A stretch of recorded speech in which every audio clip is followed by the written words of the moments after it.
Welcome back to Duty Calls and Coffee. In this episode, we are going to meet Jill and talk about how MdE has changed over the years. So, welcome to our podcast today. Thanks. Good to be here. Just tell our audience a little bit about yourself. How did you get started working for MdE?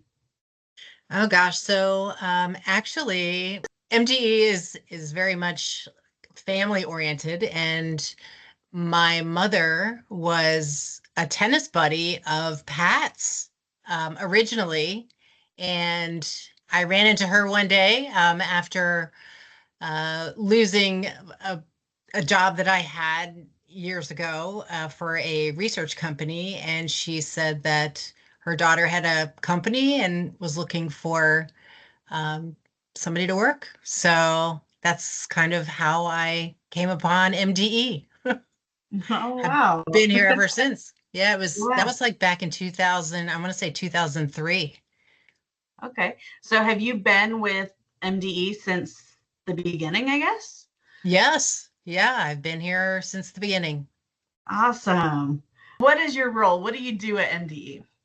Okay, so I do a little bit of everything, more so on the web app side. I manage or help to manage the web applications email. I also demonstrate the software for potential clients. I help with setting up some of the databases for clients and technical support. So kind of a little bit of everything. Yeah, it sounds like it. And you said you've been with MdE from nearly the beginning and working with web apps and doing the demos. You probably have seen significant changes to the software over the years. Can you tell us a little bit about some of the major changes that you've seen?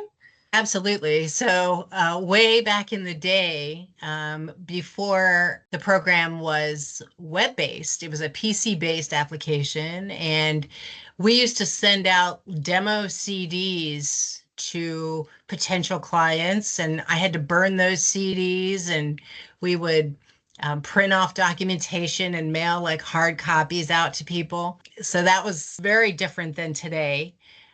Nowadays, everything is electronic and we're browser based, mostly browser based. So that was probably the biggest change.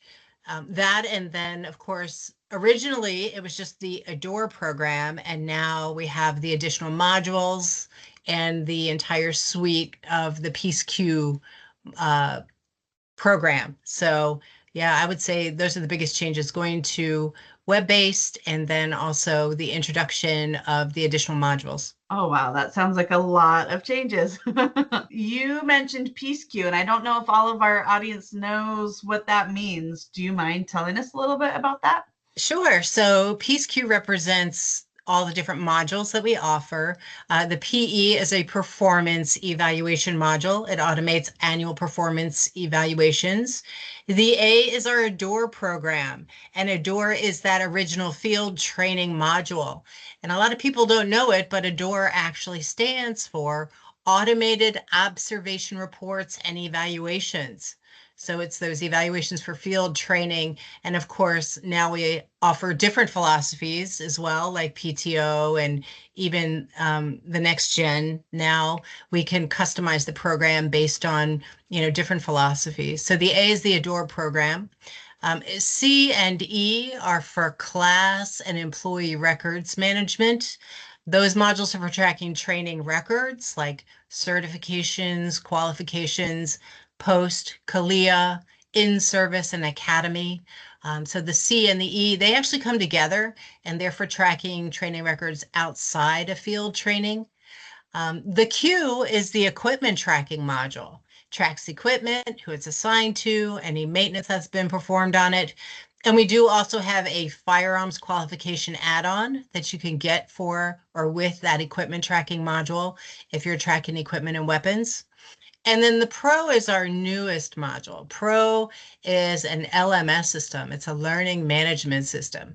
So it's like a catalog where employees can log in, they can browse training that's being offered, they can submit for approval to take training, and even take training, be graded and tested on it all within that Pro module. So that is PeaceQ Pro. It seems kind of crazy to say, like MdE started with field training and now they offer all of this. It kind of just sounds like it has evolved so much. What, in your opinion, do you think is driving these changes? I guess it's really the need, that clients need to track that information. We certainly, having it all in one place makes it, that much easier for clients to be able to manage, all of their training and tracking training needs in one location. We like to think of it as from hire to retire. Our PeaceQ Pro program can track, all of a client's training needs in one place. It's fair to say that we really listen to our clients, and their feedback helps shapes future versions of the software, would you say? I would say we're totally driven by our client feedback. We're always, soliciting feedback from our clients, even from right within the application.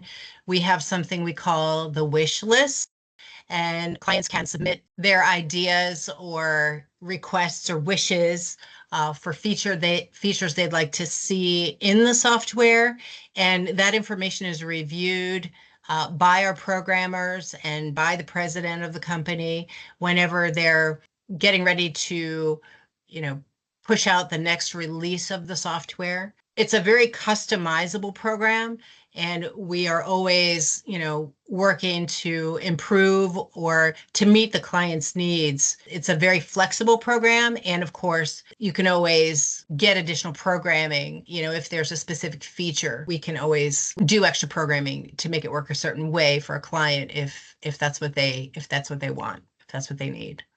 I think that's amazing in terms of like a software company, because we're essentially evolving with the clients and not stuck in this, here's the software, you have to fit it, your company, to this. We're evolving with the clients. And I think that's really cool. Yeah, exactly. Not only is the program itself very flexible, I mean, there's a lot of customizability built into it so that a client can, customize their own forms, but then we will go a step further. So if there's some special request a client wants, we can certainly work with them to, get it into the program for them. That's great. Well, thank you, Jill, for taking the time to sit in on our podcast today. I really appreciate it. And I know our audience appreciated meeting you today. Thanks for having me. And stay tuned, you guys, for our next episode. So make sure to subscribe so you don't miss it. Bye, everybody.